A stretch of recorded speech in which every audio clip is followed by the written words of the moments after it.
Primeiro, cara, quero perguntar como é que estão as coisas agora, né? A gente já tem o quê? 16, 17 dias que terminou, né, os games desse ano. Há quanto tempo você está em casa já? Nem, eu não tenho certeza. A gente chegou na terça-feira passada. Não, desculpa, segunda-feira passada. Então, eu tô Ah, em então tem casa há uma um pouco mais de uma semaninha. semana. É, É, um uma pouco mais de semana uma e pouco. semana, é isso.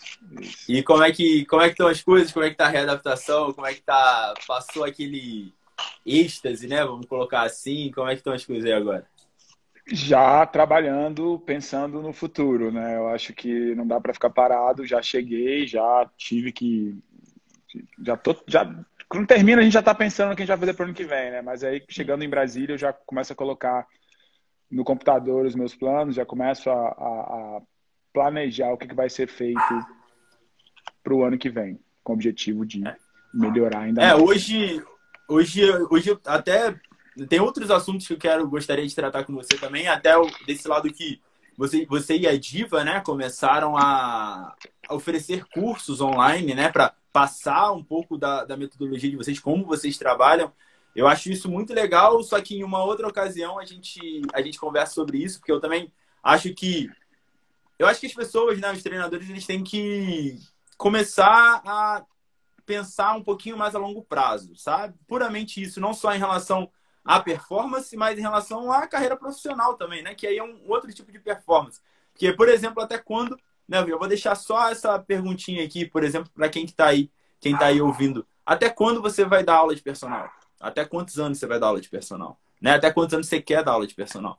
Então, isso é uma conversa que depois, em uma outra ocasião, eu vou ter com o Bernardo para ele explicar também, falar um pouquinho para vocês do que ele está fazendo em relação a esse lado. Mas agora vamos falar de games, né? Vamos falar de como que foi essa experiência para você esse ano. Eu imagino, se você pudesse resumir em uma frase, né? Aí depois a gente desenrola, mas se você pudesse resumir em uma frase, como foi a sua experiência nos CrossFit Games 2021? Qual frase seria essa? Acho que não precisa nem de uma frase, uma palavra, incrível. Foi Top. realmente espetacular, assim. A gente sempre fica nessa incerteza, será que o trabalho que a gente fez foi bem feito? Será que o atleta está bem preparado? Será que a gente vai chegar lá e performar da maneira que a gente imaginou? E acabou sendo realmente incrível, acabou sendo espetacular, acabou sendo, cara, excelente. A gente gostou, estou bem satisfeito com o que aconteceu, mas não acomodado, né? A gente Uhum. sabe do potencial dos dois. Eu acho que o Gustavo, por 5 pontos, não ficou em segundo lugar. A gente pode. O moleque tem um futuro assim brilhante se a gente contribuir programando, fazendo uma programação de treinos, fazendo uma periodização bem planejada para ele continuar evoluindo. E o Gui é isso, né, cara? O Gui tá sempre acima das nossas expectativas. A gente, quando o Gui foi segundo colocado na categoria Teens em 2017, o último ano como adolescente, a gente imaginou que a transição dele para o CrossFit Games seria uma transição mais lenta, que ele demoraria para entrar no CrossFit Games. Com 19 anos, ele já tinha se classificado para o CrossFit Games, o atleta mais novo naquela época. A gente tinha uma ideia que quando ele tivesse 23, 24 anos, ele poderia estar entre os top 5, entre os top 8, e ele adiantou isso em 3, 4 anos. Então, é isso. Foi incrível. A participação foi realmente espetacular. Estou bem satisfeito. Cara, eu acho que vocês dois, né, vem compartilhando bastante, você e o Gui, principalmente. O Gu, eu não vi se ele falou tanto sobre as provas, como é que ele se sentiu durante as provas, como é que foi a experiência para ele durante as provas, né? Mas você e o Gui, eu sei que estão fazendo isso. E esse lado, vocês já estão compartilhando, né? Sorte ao Guilherme. Esse lado, vocês já estão compartilhando, né? Esse lado aí já está sendo divulgado. Eu queria saber, né, de você, como é que um pouquinho do que rolou por trás, né? O que rolou enquanto vocês estavam lá, desde a pré-preparação ali, né, da preparação das últimas 2 semanas. Eu não sei exatamente com quantas semanas vocês foram para os Estados Unidos. Você chegou lá um pouco depois. Como é que foi esse planejamento para ir para os Estados Unidos, se preparar finalmente para os games? A gente fez, na preparação do, vou voltar um pouco atrás aqui, na preparação do BCC, conversando com o Gui e com a Lari, eu fiz uma coisa diferente. Eu fiz um tapering um pouco mais longo. Para quem não sabe o que é tapering, tapering é um período de deload pré-competitivo. A gente diminui o volume para o atleta chegar descansado. E deu super certo, né? Eles foram super bem. E eu pensei na mesma coisa, na mesma abordagem pro CrossFit Games. Vamos, usando uma expressão aí, vamos moer, mas na hora de tirar o pé, a gente tira o pé com pouco tempo, um pouco antes do que a gente está acostumado a fazer, como a gente fez no BCC, para a gente chegar lá inteiro. Chegar lá descansado, chegar lá bem. Só que teve o empecilho da quarentena, né? A preparação, se a gente pensar em termos de preparação, cara, não foi como poderia ser, porque eles estavam num lugar diferente, eles tiveram que ir para o México, tiveram que arrumar lugar para treinar numa cidade super grande. O ideal seria que eles tivessem vindo para Brasília. Aqui eu acho que as circunstâncias de treino se assemelham bastante ao que eles vão encontrar em Madison. Tem um lago aqui que a gente nada sempre que eles estão aqui. Os equipamentos estão todos, quase todos disponíveis aqui no box. Tem basicamente tudo que eles precisam. Então não foi assim da maneira que a gente imaginou, mas se você comparar com o ano passado, que eles se classificaram e não puderam ir, então a gente não pode ficar reclamando muito, não. E foi isso, eles foram para o México, fizeram a quarentena lá no México, a gente sempre conversando, a gente sempre trocando ideia, isso é uma coisa muito importante. Um relacionamento que eu tenho com os meninos é esse, eu faço a planilha, eu sento no computador, eu gasto horas do meu dia programando o que eu acho que vai ser melhor para eles, mas eu escuto demais o que eles têm que fazer. Não é uma relação unilateral, não é eu empurrar a planilha para eles e acabou. Eu estou sempre perguntando se você está se sentindo bem, está se sentindo cansado. Eu tenho algumas maneiras de descobrir isso, por exemplo, se as cargas não estão subindo, a gente está próximo à competição e as cargas, porcentagens altas não estão subindo, ou estão subindo com dificuldade, talvez seja hora, talvez eu tenha que diminuir ainda mais o volume. Então a gente vai percebendo, a gente vai usando a percepção, a sensibilidade que eu tenho para fazer ajustes. Então uma planilha nunca é engessada, eu vou sempre mudando. Então a gente foi. O Gui chegou nos Estados Unidos talvez alguns dias antes de mim, chegou em Chicago alguns dias antes de mim. Eu cheguei em Chicago numa sexta-feira. Eu levei meus filhos dessa vez, né? Eu não queria deixá-los aqui, levei meus 2 filhos, a Diva sempre vai comigo. A gente acabou chegando na sexta-feira, agora eu não lembro mais, sexta ou quinta-feira, cheguei em Chicago, a gente fez algumas coisas em Chicago, a gente, principalmente nadar, a gente levou eles para nadar, levou eles para testar o paddleboard. Uhum. A gente achou que fosse ser paddle, Igual todo mundo. acabou sendo caiaque, né? Mas sempre conversando, sempre trocando ideia até chegar no Games. Em Madison eu cheguei na segunda-feira, porque o Gustavo, eu tinha que fazer o check-in como coach do Gustavo na segunda-feira, e o Gustavo já começava a competir na terça-feira. Beleza, vocês foram. O Gui foi depois para Madison. Muita gente perguntou, né? Muita gente perguntou sobre 2 coisas. Terça-feira, o Games pro Gui começou na quarta. Terça-feira, ele fez alguma coisa? E quinta-feira, que foi o descanso entre os 2 dias de competição, ele fez alguma coisa? Na sua opinião, né? O que é melhor nesses casos? Não é só a minha opinião, né? Eu acho que é melhor o atleta ter essa percepção. Alguns atletas preferem fazer alguma coisa no dia anterior, alguns preferem descansar completamente. Na quinta-feira ele não fez nada, ele ficou em casa descansando, e na terça-feira eu confesso para você que eu não me lembro. Eu acho que a gente deu uma pedaladinha na EcoBike para... Eu não sei se foi na terça ou na segunda, Axel, é muita coisa acontecendo lá. Né? Não, eu imagino. Não foi na terça-feira não, porque na terça-feira começou a competição do Gustavo. Não, eu acho que não.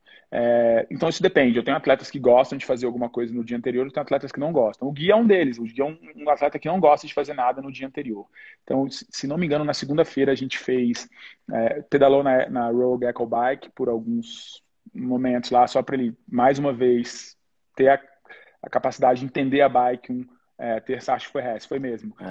Entender a bike, e a gente fez alguns exercícios para a cadeia posterior. Eu sempre gosto de fazer tipo uma musculaçãozinha para a cadeia posterior. Isso na segunda-feira. E na terça-feira ele não fez nada. E o Gustavo na segunda-feira, que foi o dia que antecedeu, também não fez nada. Show. Você, né? Você gosta de sentar com eles e conversar sobre metas e objetivos específicos daquela competição ou não, né? Como é que você tem essa conversa com eles? Porque tem os lados bons, os lados positivos, e tem os lados negativos dessa conversa, né? Então, como é que é a sua abordagem? eu não fico estabelecendo metas assim, olha, Gui, eu acho que eu tenho que ficar entre os 10, Gui, eu acho que eu tenho que ficar entre os 20. É, às vezes ele faz uma puta competição, ele ficou em 21º, ele fez algumas coisas muito bem, fez umas coisas ruins, ficou em 20º. Eu não gosto de estabelecer números, assim, a minha conversa, Uhum, principalmente com o Gui, com o Gustavo se classificou em quarto no mundo, o Gustavo era uma... A gente sabia que ia bem, ficar em terceiro, ficar em quinto, ficar em primeiro, era uma coisa que a gente não tinha certeza, mas a gente sabia que ele ia bem. Com o Gui, a minha conversa com ele é basicamente, cara, ele vai lembrar disso, ele inclusive deu uma entrevista falando isso lá, cara, you belong here. Às vezes, durante todo esse último ano e meio, 2 anos, a gente escuta as pessoas falando. O Gui é atleta de Instagram, o Gui é atleta online, o Gui não participa de competições presenciais. Assim, pessoas que não entendem nada de CrossFit ou que não acompanham o esporte, primeiro para analisar o currículo dele, né? De segundo lugar, primeiro pódio do Brasil no Games, depois para Wodapalooza, depois para TCB, que ele foi campeão na categoria dele, depois para o histórico de lesão, a lesão que ele teve em 2018, uhum. depois classificado para o CrossFit Games e CrossFit Games 2019, atleta. Então as pessoas não têm, as pessoas, não sei se elas repetem isso porque elas escutam falar, mas elas não têm talvez algumas pessoas, não toda, a grande maioria não, mas ficam repetindo isso. E apesar da gente ser confiante, da gente saber que isso não é verdade, às vezes fica essa pulga atrás da orelha, assim, né? Cara, Gui, olha só, você não caiu aqui de paraquedas, você tá aqui porque você merece, você consegue brigar de igual para igual com todos esses caras. Então a minha mensagem para ele, a cada dia do Games eu tentei passar uma mensagem para eles. Eu não gosto de ficar falando demais, a gente tem que falar sobre a prova, mas cada dia eu tinha uma mensagem. E nos dias que antecederam, foi essa mesma mensagem até o primeiro dia. Você pertence a esse lugar. You belong here quer dizer, você pertence aqui. Uhum. Você está aqui porque você tem méritos, porque você é um puta atleta, você não caiu de paraquedas aqui, você não te deram isso. Você trabalhou durante anos e anos para chegar até aqui. Então, quando você entrar lá, você não tem que olhar para o lado e falar assim, caralho, é o Vellner que está do meu lado, caralho, é o Medeiros que está do meu lado. Não, cara, eu sou tanto quanto eles. Eu estou aqui por méritos meus. Então, essa é a minha foi a minha conversa principalmente com o Gui nos dias que antecederam. Quando começou, cada dia tinha uma mensagem diferente, cada dia tinha uma mensagem que eu tentava passar para ele. No começo do dia eu chegava, bom dia, molecão, um abraço, e aí como é que foi, como é que descansou, passava uma mensagem clara e objetiva para ele, para tentar trabalhar no mindset dele, e aí a partir daí é pensar nas provas. Entre as provas ali, né? Começou na quarta-feira, foram 5 provas no total.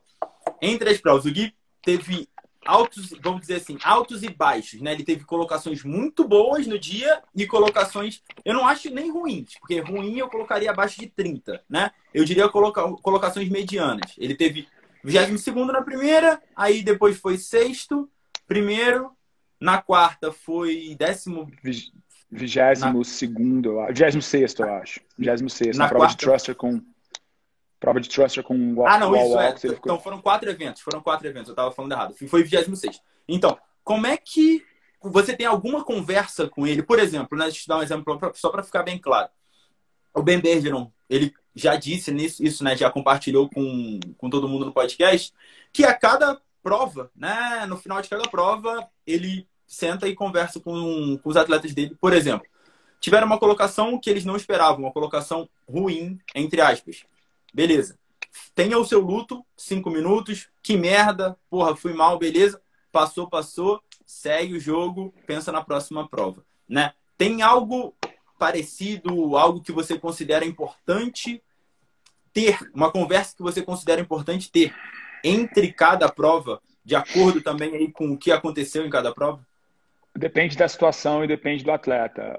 Com o Gustavo, tenho conversas talvez mais profundas, assim, porque ele é até mais novo, ele é mais imaturo. Com o Gui, Sim. eu acho que foi a nossa maturidade, o meu conhecimento, a nossa relação coach-atleta de quase 5 anos é tão já sólida que eu terminava a prova, a gente fazia um comentário rápido e foco na próxima prova. Sendo uma prova que ele ganhou, sendo uma prova que ele ficou em 22º, 26º. A gente não tinha muito tempo para se lamentar. Lições, você tem lições, por exemplo, ele está falando aqui, zoar o resultado ruim e partir para a próxima. Exatamente, a gente chegou a zoar. Porra, molecão, toda aquela corrida e você ficou em 27º, putz grila, não deu certo, vamos para a próxima. A gente cara, tava muito leve o ambiente lá atrás. Eu acho que isso é muito importante. O ambiente pesado lá atrás, ficar se lamentando por uma coisa que aconteceu, não vai te levar para frente. É claro que aprender com os erros é fundamental. Você aprende com seus erros, mas ali naquele momento é simplesmente falar 30 segundos sobre o que aconteceu, pedir um feedback, falar, conversar e partir para a próxima. Eu acho que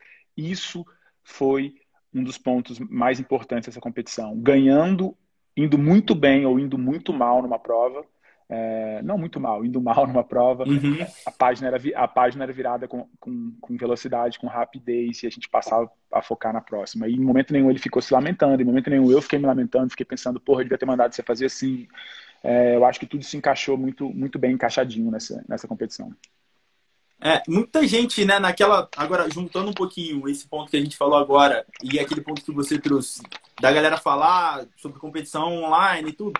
Algumas pessoas, eu não sei se... Tudo depende da maneira com que fala, né? Agora, algumas pessoas falavam, cara, eu acho que o Gui deveria competir mais presencialmente para ele ganhar experiência, para ele, por exemplo, não se abalar muito com um resultado ruim, com um resultado bom, para ele pegar prática na arena de competição, né? O que você acha sobre isso, né? E aí eu acho que, óbvio, né, vai depender de cada atleta, mas fala especificamente sobre o Guilherme, no caso. As pessoas que falam isso não conhecem o Gui, né? O Gui é muito melhor atleta presencial do que online. Ele é muito melhor na arena do que lá fora. Ele cresce na arena, ele gosta disso, ele não tem medo, ele não se esconde, ele não foge. Então, é o contrário. A gente tem, ele sempre teve um objetivo. Do momento, eu conto essa história nos cursos, quem já fez meu curso, quem já me ouviu falar, sabe? A primeira mensagem que o Gui mandou quando eu comecei a trabalhar com ele no final de 2016 foi: você você o meu novo mentor que vai me ajudar a chegar no CrossFit Games. Ele já tinha isso em mente naquela época e a gente seguiu esse trabalho, chegou em segundo lugar com 17 anos e continua trabalhando para isso. Se ele tem um objetivo, você perder o foco, você sair para fazer outros campeonatos que não te levam a esse objetivo, eu mesmo sou totalmente a favor dele seguir o objetivo dele. Ele quer competir no Games, vamos seguir o plano para competir lá fora. Fazer outros campeonatos podem te dar experiência? Sim, com certeza. Eu costumo dizer que um campeonato vale por 2, 3 meses de treino. Mas no caso dele, que é tão seguro de si, que é tão bom competidor presencial, isso a gente não acha isso necessário. Então a gente trabalha para ele chegar no Games. E se ele tiver que passar, por exemplo, por BCC para chegar no Games, ele vai passar. Se o BCC fosse presencial, a gente adoraria que o BCC tivesse sido presencial, melhor ainda, acabou não sendo, né? Mas o caminho para chegar no Games a gente vai percorrer. Eu acho que isso é muito importante. E aí a gente vai sempre... Em vários pontos da conversa já podia ter levantado isso, né? Mas muita gente pergunta, né? Planilha de fulano, planilha de cicrano, né? Na verdade. Planilhinha tal, planilha famosa. Só que eu sempre falo a mesma coisa. Uma planilha não substitui um treinador. E aí entra um outro ponto, que é o seguinte. No caso, não é só a sua planilha, né? No caso, é tudo isso que vocês já construíram durante todos esses anos, todo esse relacionamento, toda essa orientação. Conhecer um ao outro mesmo não estando fisicamente sempre junto. Com certeza, essa química, essa sintonia a gente vai desenvolvendo com um tempo, né? Não são 6 meses ou um ano. Então a gente está trabalhando nisso há muito tempo para eu saber, para eu achar o que é melhor para ele falar, eu acho que é melhor eu fazer desse jeito, a gente chegar a um consenso ali na hora. Eu sempre dou a liberdade, eu sempre falo que ninguém conhece o atleta melhor do que ele próprio. Eu conheço muito bem os atletas, eu conheço muito bem os atletas que eu treino, mas eles são, no final das contas, senhores de si. Eles sabem o que é melhor para eles. E se eu chego lá na hora e falo, olha, eu acho melhor você fazer assim, ele falar, eu acho que eu prefiro fazer assim. Eu falo, cara, eu não acho uma boa ideia. Tá, então vou fazer assim. No final das contas, a última palavra vai ser dele. Eles me escutam demais.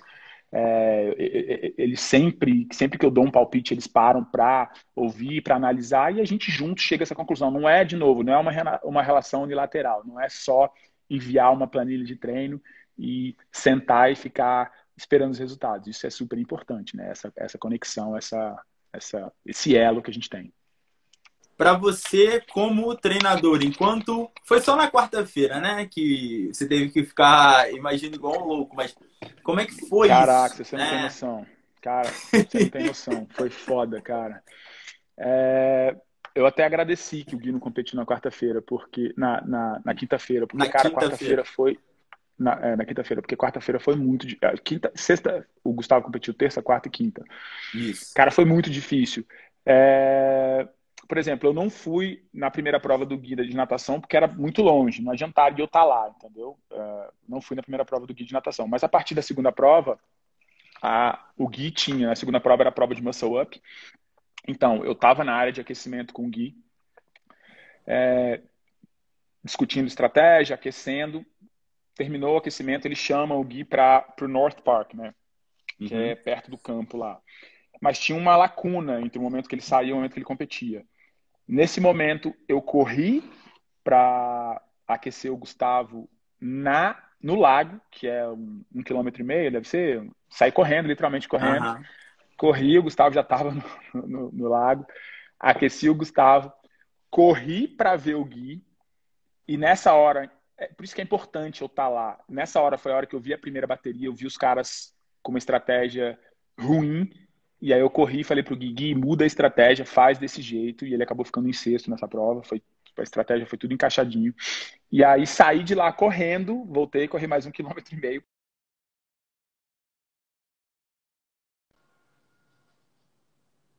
Lado do ginásio, eu consegui um hotel. Então, para mim, era pelo menos pior, porque eu estava muito próximo da competição. Mas, cara, esse dia foi punk. Deu uma leve travada aqui para mim, mas deu para pegar a essência. Mas em mais alguma prova, Bernardo, você conseguiu ali, né, observando o field, observando a competição, passar para o Gui algo que vocês não esperavam, vocês não tinham se preparado para, e você acabou vendo logo antes dele entrar? Cara, algumas. A prova do handstand walk. Vendo o Riquelme fazer tudo unbroken, ficar travado no último, por exemplo. O Gui anda muito bem de bananeira. O obstáculo para ele é muito tranquilo. Mas a gente não queria que ele queimasse na largada e fizesse como os outros. Então a gente observando ali, nós dois observando. Cara, vamos quebrar desde o começo. Quebra desde o começo. E até eu fiquei com medo até, porque quando começa a prova, você vê todo mundo andando e não quebrando no comecinho, ou muita gente não quebrando no comecinho, e ele já começa quebrando. Isso é perceptível, ele ficando para trás e depois buscando. Esse é um exemplo. A prova do snatch, eu acho que é um exemplo. Aí não é nem na prova, é a preparação para a prova. Eu até tenho um post preparado para amanhã para falar sobre isso, mas já adianto para vocês. Eu percebi que na hora da prova, as mulheres fizeram a prova de snatch primeiro e elas estavam demorando 5 minutos entre cada tentativa de snatch, demorava demais. Para que eu vou ficar aquecendo o Gui, fazendo um snatch a cada minuto, um snatch a cada minuto e meio, se lá dentro ele vai fazer um snatch a cada 5 minutos? Vamos começar lá no aquecimento a simular o que ele vai encontrar lá dentro. Gui, faz um snatch, senta aí. Pegamos uma cadeira para ele, senta na cadeira, eu aumento a carga, 5 minutos depois ele faz um outro snatch, 5 minutos depois ele faz outro snatch, calculado certinho para quando ele entrasse, para quando chamassem ele, ele fizesse o último snatch dele, entrasse na arena e começasse a competir nesse mesmo esquema. A prova de pegboard, eu acho que a gente conversou sobre isso. Uma repetição de pegboard não é como uma repetição de chest to bar. Você subir e descer no pegboard demora o quê? Uns 15, 20 segundos. Então eu falei para ele, olha só, você terminar as cordas ou você terminar as cordas ou você fazer um pegboard quase todo, dá no mesmo. Você vai ter o mesmo crédito. Então, quando faltarem 2 minutos, eu quero que você aperte um pouquinho o ritmo para você conseguir completar mais 2 rounds, eu não lembro agora, mais 2 rounds e fazer esse último pegboard que faz muita diferença. Imagina, você terminou a corda, faltam 10 segundos. Ou você terminou a corda, faltam 20 segundos. Se você em 20 segundos conseguir subir e descer o pegboard, você ganhou um ponto a mais do que o cara que fez Sim. quase o pegboard inteiro, mas não conseguiu. Então eu falei para ele ficar atento e é visível isso quando a Kiki fala lá 2 minutes. Cara, você vê que ele começa a apertar o ritmo do bond e você percebe como ele consegue fazer esse último pegboard e completar no segundo final, inclusive ganhar do Fikowski. Foi ficava junto com exatamente. ele. Foi Ele exatamente passou no isso. segundo final. Então, essas coisas que a gente vai observando, né? Que eu vou tentando ler, tentando ver. É difícil, eu não consigo assistir, por exemplo, a competição feminina, a não ser pela televisão, porque eu tô lá o tempo inteiro Uhum. com ele. Então, o máximo que eu... Ou as primeiras baterias. Isso é uma das vantagens de você estar nas últimas baterias, né? Você tá melhor colocado, que eu consigo ver os erros e acertos que as pessoas cometeram, fizeram nas primeiras baterias. Sobre a prova de corrida, Bernardo, sobre a prova do sprint, né? Aí é mais uma curiosidade e uma dúvida minha, né? Claramente, porra, ele tem a capacidade, né? Tanto que ele ganhou a prova e com tempo e ganhou bem, né? Mesmo tomando um chutinho ali, conseguiu botar uns 3 passos ali na frente numa reta curta. Cara, quanto você acha que a bateria importava naquela prova? Pensando como profissional, como coach, assim, né? Quanto você acha que a bateria importava naquela prova? Cara, eu acho que para os outros bastante. Eu acho que ele puxou os outros. Eu acho Não, que ele sim. seria o mais, eu acho que ele seria o mais rápido. Eu acho que seria difícil. Tanto é que você vê que os 4 primeiros tempos estão naquela bateria, né? O dele, o É, do Morad, o do do Vellner. Vellner, eu acho que do Pentic, né? Eu acho que do Saxon Pentic. Eu acho que para os outros foi bom estar com ele. Ele puxou bastante. Se ele tivesse uma bateria mais lenta, eu acho que, cara, ele é muito rápido, né? O Gui é um atleta muito explosivo. E apesar, as pessoas podem pensar assim, essa é uma prova sai correndo e acabou. E, cara, não é simples assim, tá? É 1 minuto e 15 de prova, mas tem detalhes. Tanto é que você vê que é 1 minuto e 15, é o segundo colocado 1 minuto e 15 ponto alguma coisa, 1 minuto 15, 16, 1 minuto 16 e 10. Se você vacilar ali 1 segundo, 1 segundo e meio, cara, você perde, sei lá, 10, 12 posições. Então, eu chamei Uhum. bastante atenção dessa prova pro Gui. O Gui não queria ficar ensaiando essa prova. Ele estava confiante, mas eu tinha alguns detalhes que eu queria acertar com ele. O primeiro é a largada. Numa prova de 400 ou 500 metros, não adianta você pensar, eu vou largar devagar, porque no final eu vou acelerar. Você tem que começar forte. Para a galera que gosta de fisiologia aí, é como se fosse energia grátis por 7, 8 segundos aí, porque a sua fonte de energia vem de outra fosfocreatina. Então você pode sentar o Uhum. pau. Começa, não, em vez de começar rápido, começa muito rápido. Então eu tinha esses detalhes, acertando com ele, olha, no final, quando estiver doendo, não vai correr, tipo, perder a mecânica, não vai tensionar a mão, tenta correr de maneira leve, para não desperdiçar energia. Então a gente foi acertando detalhes, eu fui conversando com ele, ele não queria ficar ensaiando, ele reclamava toda hora que tinha que ensaiar, mas deu certo, né? Não, deu certo pra caralho.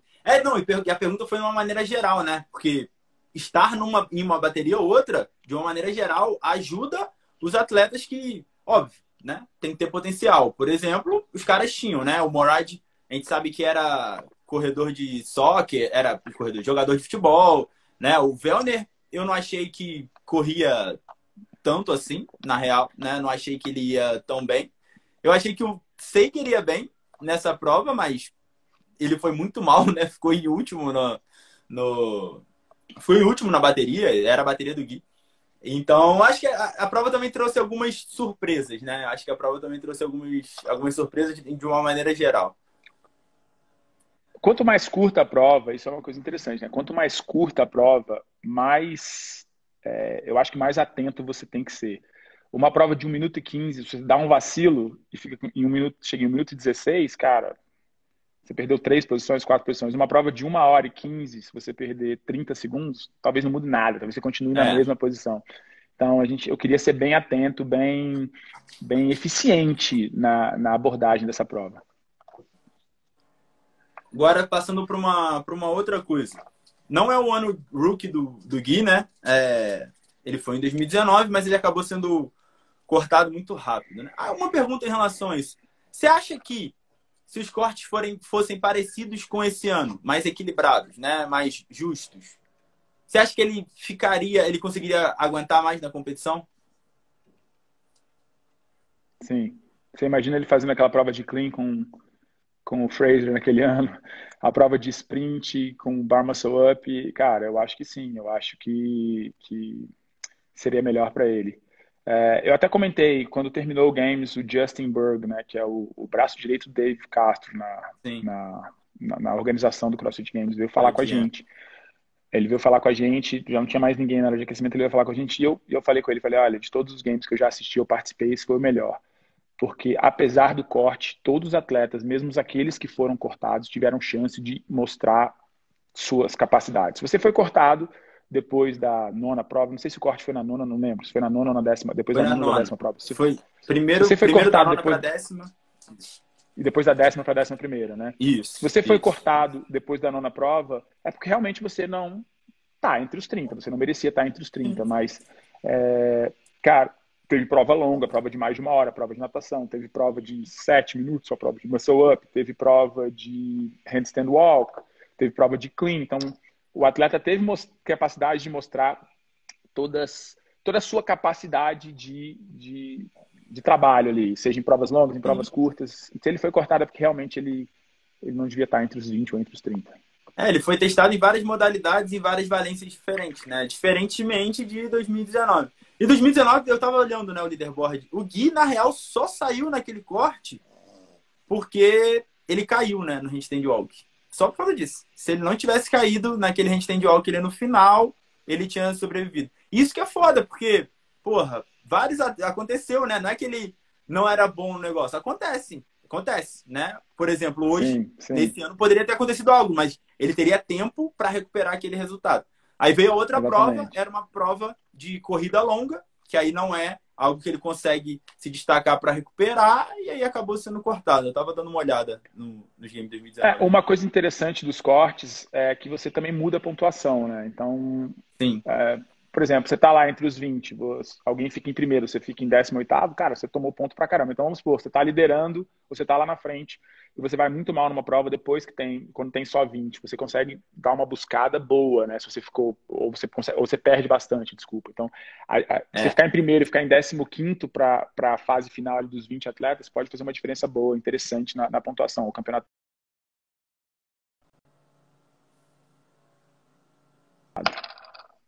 Uma outra coisa agora, um ponto que você levantou e foi uma coisa que me surpreendeu, né? Um outro ponto dele que me surpreendeu durante esses games. O que acontece geralmente, né? Com atletas que... Eu tenho duas perguntas, acabei de lembrar de outra também, mas vou guardar aqui. O que acontece geralmente com atletas que, inclusive, foi o que eu achei que ia acontecer com o Justin Medeiros, por isso que eu achei que ele nem pro pódio ia, né? Eu achei que ele ia ser emocionado demais. Eu achei que ele ia começar muito acelerado, né? E queimar a largada e acabar não aguentando sustentar aquela performance, né? Não uma específica, mas em algumas provas. Geralmente isso acontece, com atletas mais novos e dois, com atletas que ainda não têm bastante experiência lá nos games.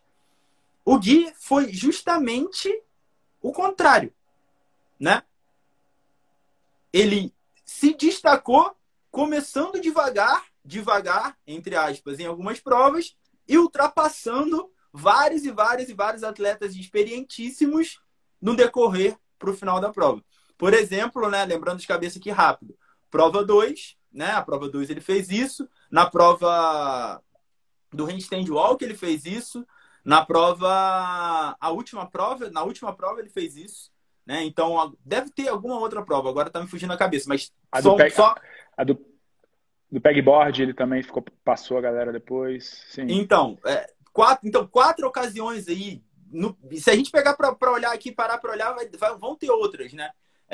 Inclusive a galera tava reclamando porque não estavam filmando ele, porque né, ainda não era um atleta tão conhecido e dois, ele começava um pouquinho para trás. Eu lembro nitidamente filmando o Cole Sager do lado do Vellner lá no Bar Muscle Up, na primeira série de Bar Muscle Up, Cole Sager do lado do Vellner. Cole Sager foi terminar em último na bateria. O Gui passou lá por cima de todo mundo, né? Terminou em sexto, em quarto na bateria, em sexto no geral. Então, o que você tem para falar sobre isso, né? Um pouco da preparação que vocês têm, é um pouco do que vocês conversam sobre a estratégia de abordar, de atacar a prova antes? Tudo, né? É tudo isso, tudo que você falou aí. Eu peço bastante para ele ser consistente. A gente faz bastante treino intervalado, então para ele tentar repetir no último intervalo o que ele conseguiu no primeiro intervalo, por exemplo, ou para ele melhorar, para o primeiro intervalo dele ser o intervalo que ele está sentindo o pace que ele consegue manter, para ser o intervalo que ele está entendendo como ele vai reagir àquela situação a qual ele está sendo exposta. Em relação à conversa que a gente tem, é aquilo que a gente falava, acho que ele até falou isso aí, calmo e posturado, né? Independente Uhum. do que está acontecendo do seu lado, eu falo isso para ele e para todos os outros atletas. Você está do lado de uma pessoa, você está com um planejamento na sua cabeça, você está fazendo o que você tem que fazer. Esse cara começa a fazer aquilo muito mais rápido que você, das duas, uma. Ou ele vai ganhar de você, parabéns para ele, é melhor que você naquilo, ou pode ser que ele vá queimar e você, se você tentar acompanhar ele, pode ser que você se queime junto. Então, fazer a sua prova, fazer a sua prova. Então, você não se influenciar por que está acontecendo do seu lado. O cara está voando do seu lado, cara, talvez esse cara seja muito bom nesse movimento, talvez esse odd seja o odd desse cara. E se você for tentar acompanhar ele, vai ser pior. Faz a sua parte, faz o que a gente planejou, vai no seu limite ali e, cara, deu muito certo, né? Você vê várias provas no final, o Gui passando, e a galera fala que o Gui não tem uma boa capacidade aeróbica, e isso de você melhorar no final, de você conseguir se recuperar dentro do próprio WOD, é um sinal que isso está melhorando, um sinal que isso está cada vez melhor nele. Bom, segunda pergunta que eu tinha guardado, senão eu vou acabar esquecendo. Se eu não me engano, tá? Aí você vai poder me corrigir. Eu não sei nos testes que vocês fizeram, né? Nas simulações que vocês fizeram, mas foi a primeira vez que o Gui tomou tanta porrada assim num dia, né? 4 eventos pesados. Deixa eu só te interromper Pode, aqui, que o Gui falou uma claro. coisa aqui. Ele falou, fala daquele limite que você tinha me falado. Eu falei para vocês que eu tinha uma mensagem, falei para você que eu tinha uma mensagem por dia, né? Chegava para ele e falava, Sim. you belong here. E no segundo dia a mensagem era a seguinte: todos nós temos o nosso limiar a nossa percepção de esforço, tá? Vamos imaginar uma escala de 1 a 10. Quando você vai se aproximando do 10, o que acontece? Essa sensação de morte, eu quero parar, o que você faz? Você diminui o seu ritmo. Você quebra onde você talvez não tivesse que quebrar, você pedala mais devagar, você rema mais devagar, você diminui o seu ritmo porque você está se aproximando do seu limite. E eu falei para ele o seguinte: vamos tentar, eu quero que você tente na sua cabeça fazer um reset nisso, que você reprograme a sua percepção de esforço.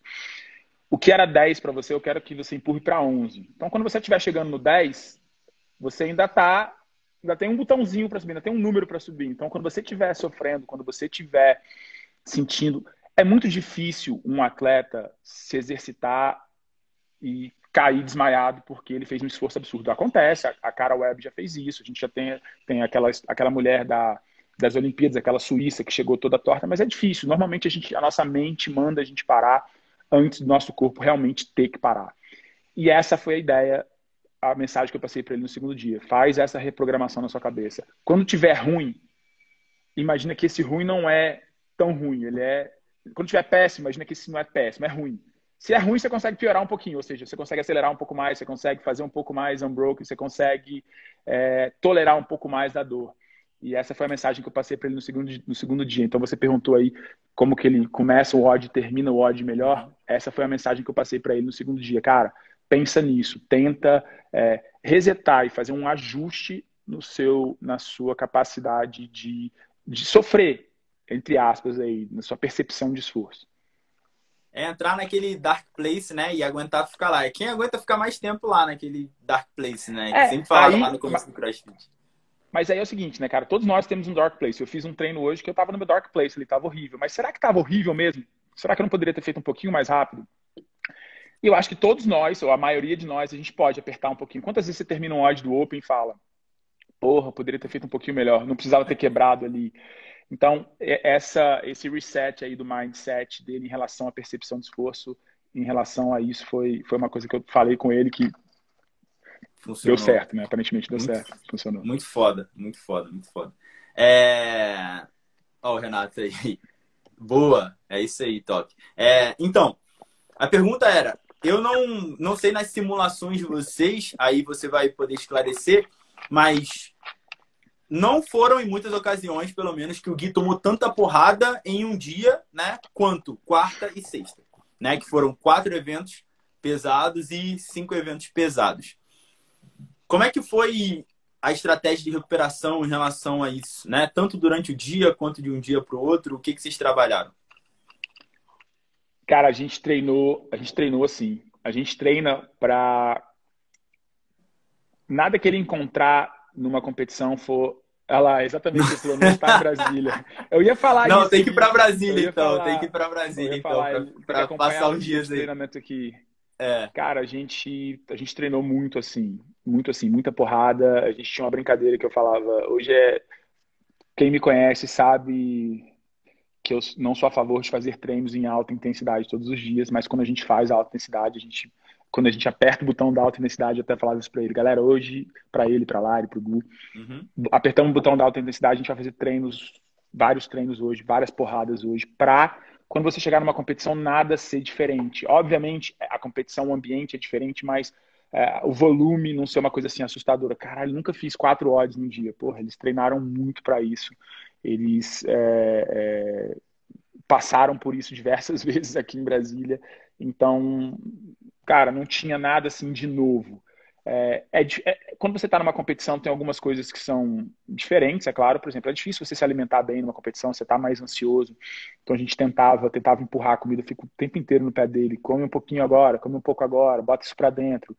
Ele levava umas marmitas de arroz branco, toma sua proteína agora, come esse arroz branco, vamos pegar um açaí. Eu tento ficar empurrando comida para tentar acelerar essa recuperação, para tentar suprir o que ele precisa ali na hora.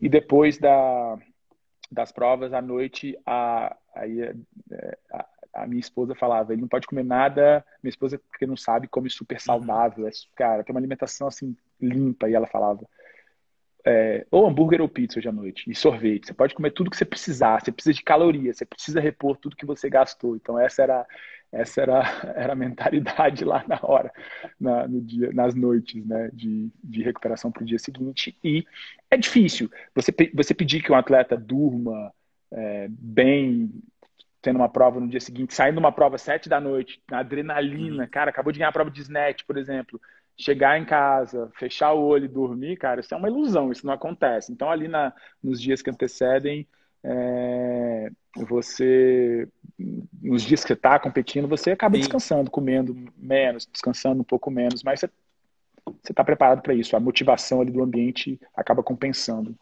por isso. É.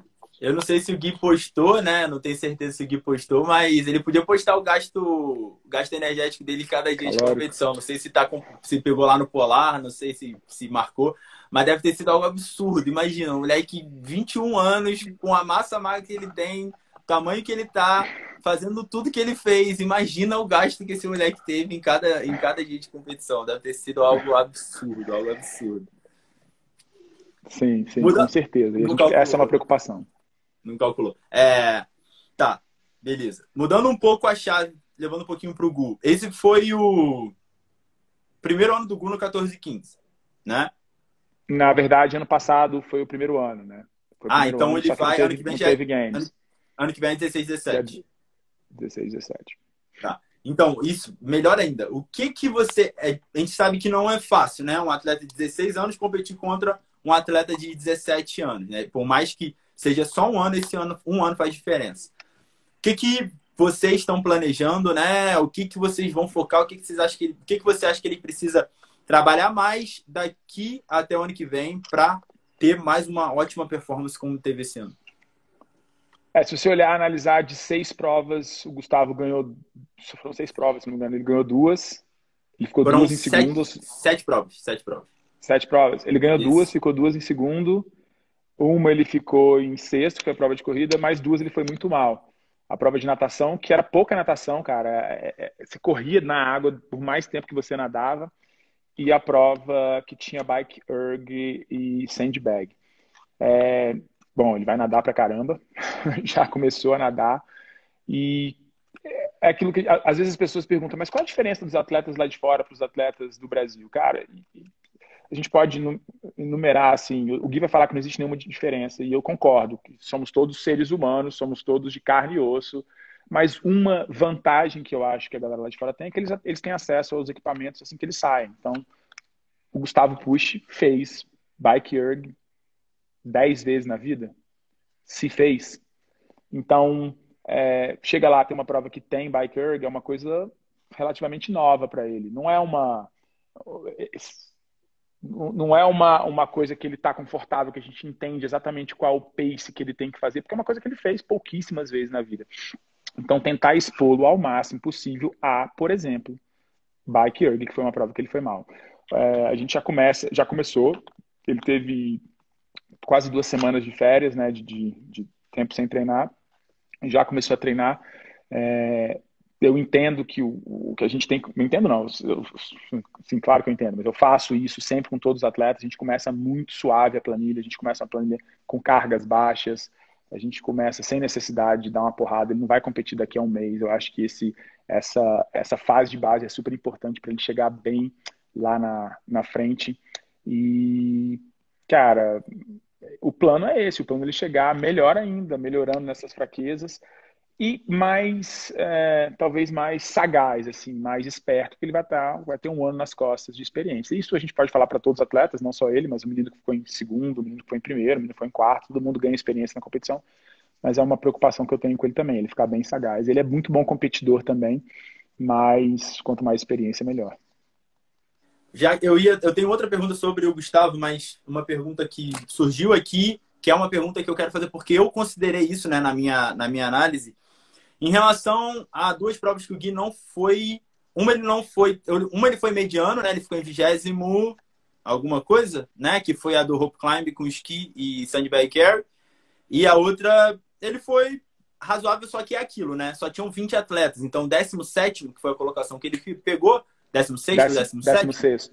16º, né? Com a bike com snatch, é aquilo, acaba perdendo ponto, né? Porque como aumenta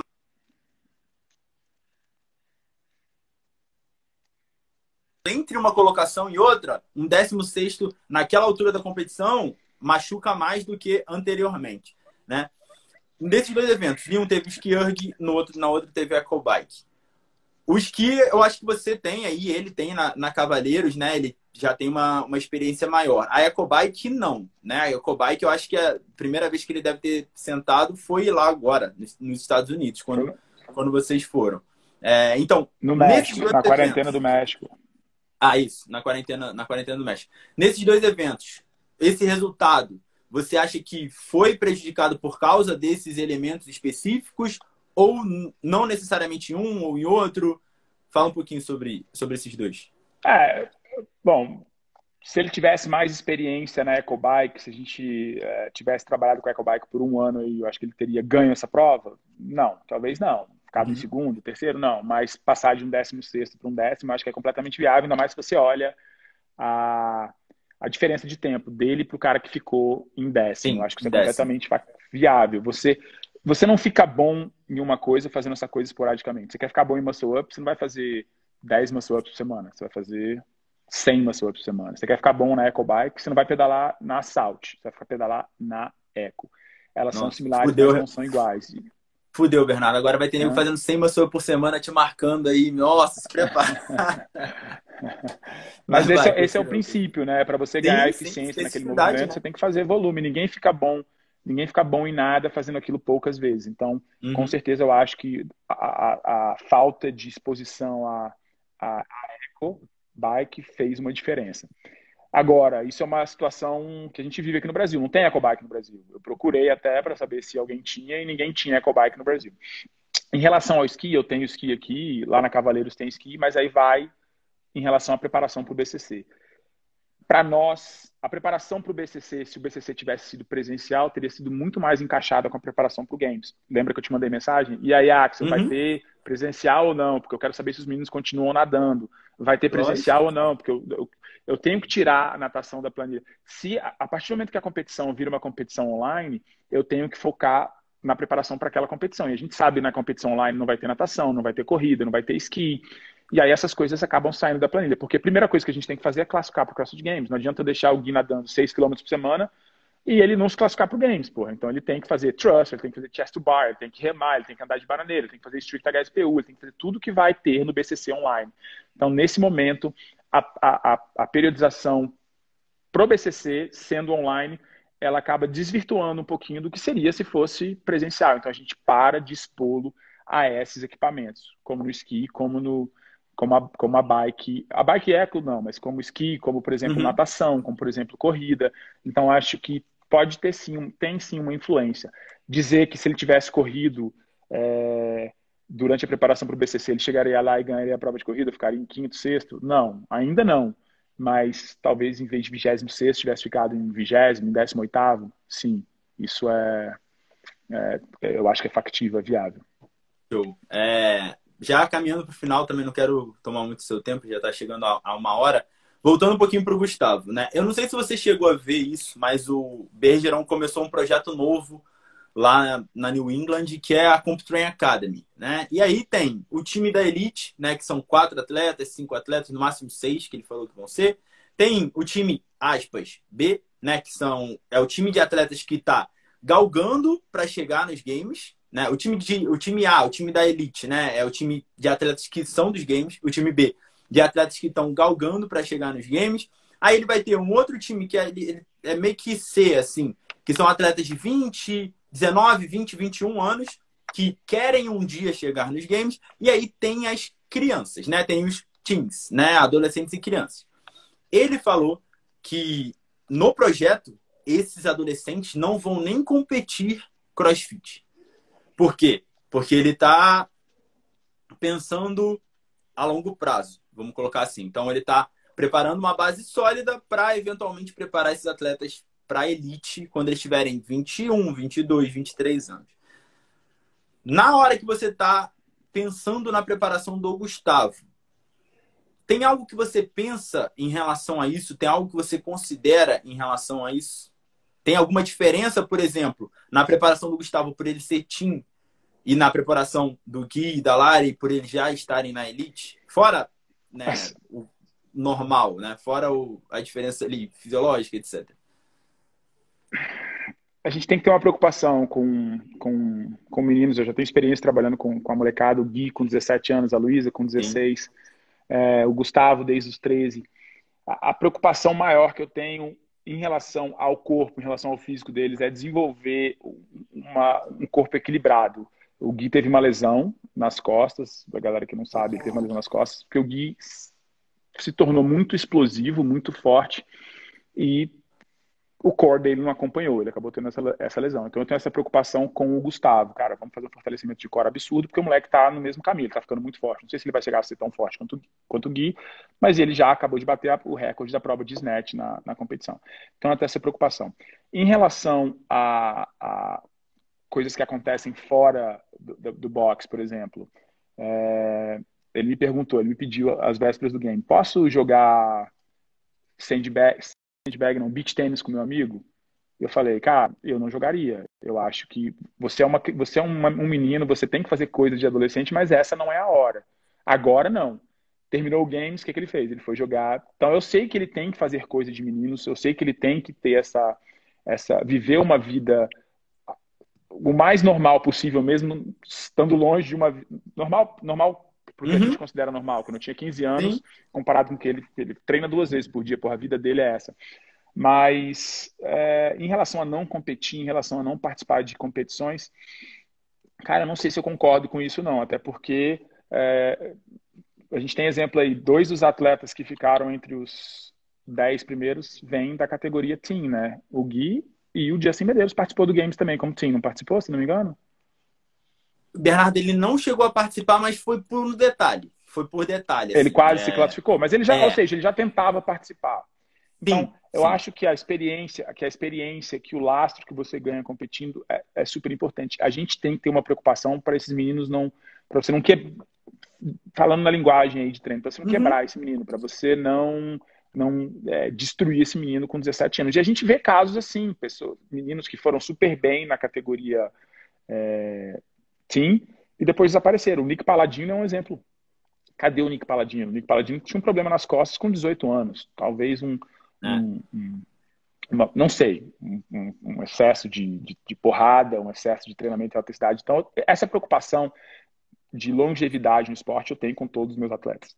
Eu não quero que o Gui seja bom agora, um ano, e depois desapareça. Eu não quero que o Gustavo seja bom um ano. Eu quero que ele tenha 8, 10, 12 anos para competir. Então, por isso a gente faz essa distribuição de intensidades na planilha. A gente tem essa preocupação em não dar porrada todos os dias, e dar porrada na hora certa, às vésperas de uma competição, a gente tem que dar porrada na fase de base, não tem porquê. Então, esse é o meu pensamento. Eu prefiro que ele participe de competições, mas eu prefiro fazer os treinos, ajustar os treinos para que ele tenha uma longevidade grande no esporte. Show. Caminhando para o final, Bernardo. Perguntas rápidas, né? Em quais provas o Gui te surpreendeu mais e por quê? Tira a primeira prova, que eu já falei da primeira prova outra vez e já falei que você falou da primeira prova outra vez. Então, tira a primeira da natação, mais uma ou duas provas aí. A última prova, para quem não sabe, o Gui odeia fazer land. Eu boto land para ele sempre como acessório. Inclusive, das últimas vezes que eu coloquei land na preparação, a gente tem um grupo. E ele botou no grupo, obrigado, Bernardo, por colocar isso, que me ajudou muito no Games. Como se não fosse ajudar, ele foi sarcástico. Ele ainda botou assim, há sarcasmo, tem sarcasmo nessa mensagem. E aí, na hora, ele foi super bem e ficou em quarto nessa prova. Então, é uma prova que eu achei que ele ficou preocupado, acho porque tinha land, e ele arrebentou. A prova do Deu uma falhada, Bernardo. Calma aí. Bananeira. Volta um pouquinho que eu Porque não alguém te me ouvi. ligou, desculpa. A Nada. prova de esqueci de botar no modo avião. A prova de bananeira eu não acho que foi surpreendente. Talvez a prova de pegboard, cara. O Gui sobe muito bem em pegboard, mas de novo, não é uma coisa que a gente treina pro BCC online. Tipo assim, a gente não treinou muito pegboard até o BCC online. Depois do BCC, a gente colocou um volume de pegboard, coloquei ele para treinar pegboard, ele, a Lari e o Gustavo também. Mas, cara, não passamos um pedaço do ano treinando, a gente passou um pedaço do ano sem treinar pegboard e ele foi super bem naquela prova. Então, acho que essas duas provas foram talvez as que mais me surpreenderam. Quais os principais ou o principal ponto que vocês vão mais trabalhar durante essa temporada, durante essa off-season e eventualmente na temporada? Corrida, pro Gustavo, pro Gui, corrida, ele tem que correr. As pessoas às vezes acham assim, pô, mas o Gui não treina corrida. E, cara, é nítido que o Gui é um atleta de potência. Tanto é que ele ganhou as duas provas de força e ganhou uma prova de 500 metros. Isso é nítido, isso é dele, isso é genético. Mudar isso não acontece da noite para o dia, não acontece em 2 anos. As adaptações são lentas, a gente vai treinando e ele vai melhorando. Se ele não tivesse uma base aeróbica bem desenvolvida, como eu falei para você, ele não teria ficado em sétimo no Games, porque base aeróbica vai muito além de você fazer uma prova de corrida bem. É a sua recuperação entre os treinos, é a sua recuperação de um dia para o outro. Isso tudo tá envolvido. E ele provou que ele se recuperou bem de uma prova para outra, dentro de uma prova, de um dia para o outro. Ele se recuperou bem. Então, continuar fazendo esse trabalho com treinos mais longos, baixa intensidade por mais tempo. Então, o que era no começo 30 minutos, depois passaram a ser 40 minutos, depois 50 minutos, agora é 1 hora, 1 hora e 10, 1 hora e 15, 1 hora e 20, fazendo treinos em baixa intensidade. A técnica dele, o Marco, já acertou bastante, já afinou bastante a técnica de corrida dele. A natação dele, tecnicamente falando, já está bem melhor também. Colocar mais volume. Basicamente, ele tem que fazer essas coisas mais vezes. Ao invés de nadar 3 km por semana, ele tem que nadar 7, 8 km por semana. Não pode falar, desculpa. É o Gui. Mal, Gui. Já entreguei. Isso, esse é o plano. E para o Gustavo, cara, os meus atletas eu tenho esse mesmo plano, né? Desenvolvimento da base aeróbia e junto com isso, eficiência nos movimentos ginásticos e força. Força é fundamental para um atleta ter sucesso. Eu acho que, né, e fazendo um jabá até do curso do Bernardo, o Rinchó dá uma palestra no seu curso, não dá, Bernardo? Dá. Então, e o Bernardo trabalha é nosso parceiro. E o Bernardo trabalha com o Rinchó há muitos anos. Então, para quem quer entender base aeróbica melhor, capacidade aeróbica melhor, né, não é simples, assim como muitas pessoas colocam, né? Então, no curso do Bernardo você tem uma oportunidade ou acompanhe, né? O Rinchó tem conteúdo pra cacete aí, gratuito, no podcast, no Instagram dele. Eu acho que é bem válido para quem é treinador da área.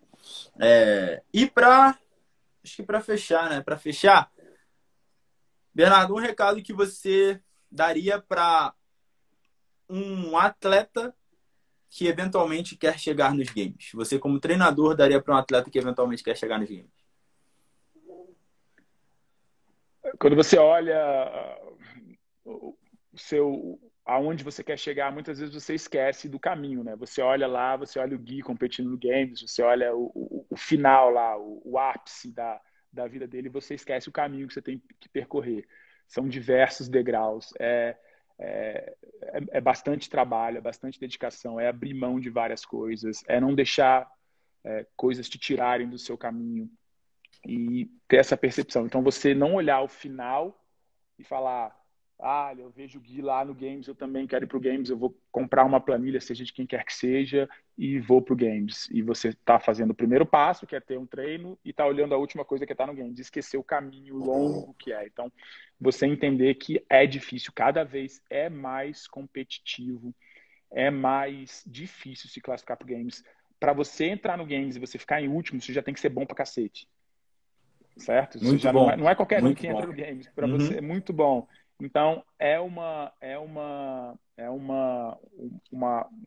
um caminho longo e você tem que acreditar e ter paciência, né, cara? Eu brinco com isso, eu me lembro. Os atletas questionam às vezes, falam: pô, para que eu estou fazendo isso? Isso está fazendo alguma coisa para mim? Para que eu tenho que fazer 1 hora de remo em baixa intensidade? Para que eu tenho que pedalar 1 hora e 20 em baixa intensidade? Às vezes você não percebe o resultado ali na hora, mas você tem que acreditar no processo. Então, eu diria que ter paciência e entender que é um caminho longo, mas é alcançável, atingível. E para fechar, né, um recado que você daria para um colega, para um treinador que eventualmente quer classificar seu atleta, seus atletas para os games. Associe ao máximo possível o seu conhecimento prático com o seu conhecimento didático. Você se prender a livros e artigos e achar que isso é absolutamente a realidade, ou você se distanciar disso por, não, eu vou ser um cara totalmente empírico, vou fazer tudo por conta própria, eu acho que você está no caminho errado. Então, você estudar, você procurar se informar, procurar aprender com aqueles que fizeram o que você quer fazer, aqueles que chegaram aonde você quer chegar, seja no CrossFit ou coaches de atletas de sucesso fora do CrossFit, aprender com o que eles fizeram, como eles chegaram lá, e ao mesmo tempo ter a sensibilidade, a percepção de conseguir identificar coisas que estão dando certo, coisas que estão dando errado, não ficar preso só aquilo que já foi feito. Eu falo isso bastante no curso. Você não pode pegar uma planilha, eu falei isso no começo, não pode pegar uma planilha e engessar e entregar para o atleta e falar isso. Ter essa capacidade de conversar, de entender o que está acontecendo. Então, você ter essa associação de sensibilidade, de percepção sua como coach, com o seu lado estudioso, o seu lado que vai procurar conhecimento, mas não só conhecimento em artigos científicos, em livros. Você vê, cara, você vê o que outros coaches estão fazendo. Tem muito coach excelente aí que nunca se formou, que nunca foi para uma faculdade, cara. Não estou dizendo para você não estudar, não, galera. Eu estudei 4 anos na faculdade, eu acho que é super importante, mas você não achar que tudo que está lá escrito, tudo que foi publicado é a absoluta verdade. E sem esquecer uma coisa importante. Quando a gente olha um estudo científico, a grande maioria das vezes esses estudos científicos foram feitos com quem? Eu já participei de um estudo científico quando eu era estudante, com estudantes, com pessoas destreinadas, com pessoas que não têm o nível de atleticismo, por exemplo, de um Gui, de um Uhum. Malari, de um... Você já imaginou falar para os 30 primeiros colocados do CrossFit Games e falar o seguinte: olha só, vocês vão fazer o meu treino, eu quero fazer um estudo, vocês vão fazer o meu treino por 3 meses. A gente vê se vai dar certo ou não. Esse vai ser um estudo científico que eu vou fazer. O grupo A vai fazer assim, o grupo B vai fazer assim, o grupo C vai fazer assim. Vamos dividir em 3 grupos de 10. Acho que eles vão falar, beleza, vamos fazer. Por que vai acontecer daqui a 3 meses se der errado? Todo mundo se ferrou, todo mundo perdeu o condicionamento. Então, você entender que é uma realidade um pouco diferente, talvez, do que a gente está lendo no artigo para os nossos atletas. Então, eu acho que isso, você fazer essa associação de conhecimento prático, sua experiência ali no field, no campo de batalha, com um conhecimento científico, e você nunca perder essa percepção, essa sensibilidade de coach, que é super importante. Top, top. Cara, mais uma vez, muito obrigado, Bernardo, de verdade, pela disponibilidade, pela atenção, por compartilhar um pouco com a gente aqui de toda essa experiência, né? De tudo que vocês passaram durante todos esses anos e especificamente agora, durante essas 2, 3 semanas aí de games, com esse resultado incrível que vocês tiveram. Parabéns, né? Mais uma vez, mais uma vez. Agradecer ao Gui também por ficar aqui nos comentários complementando, né? A participação Cornetando. Cornetando. Inenarrável, um prazer inenarrável te ter aqui. E, cara, galera, é basicamente isso. É basicamente isso. Eu concordo muito com tudo que o Bernardo falou. Não adianta se apegar só à teoria, porque ainda mais no esporte novo como o CrossFit, né, cara? Ainda mais no esporte novo como o CrossFit, não adianta se apegar só à teoria. Tem que botar a mão na massa também, né? Saber o que funciona, o que não funciona. E quando você tem alguém que já chegou lá, provavelmente ele pode clarear o caminho para você, né? Então, fique perto dessas pessoas. Mais uma vez, muito obrigado, Bernardo. Um abraço e até a próxima. Valeu, galera. Obrigado pela presença. Valeu, Axel. Obrigado pela oportunidade. E quando você quiser falar mais, a gente fala. Eu gosto de falar sobre essas histórias. Valeu, Um abraço. abraço. Tchau, tchau.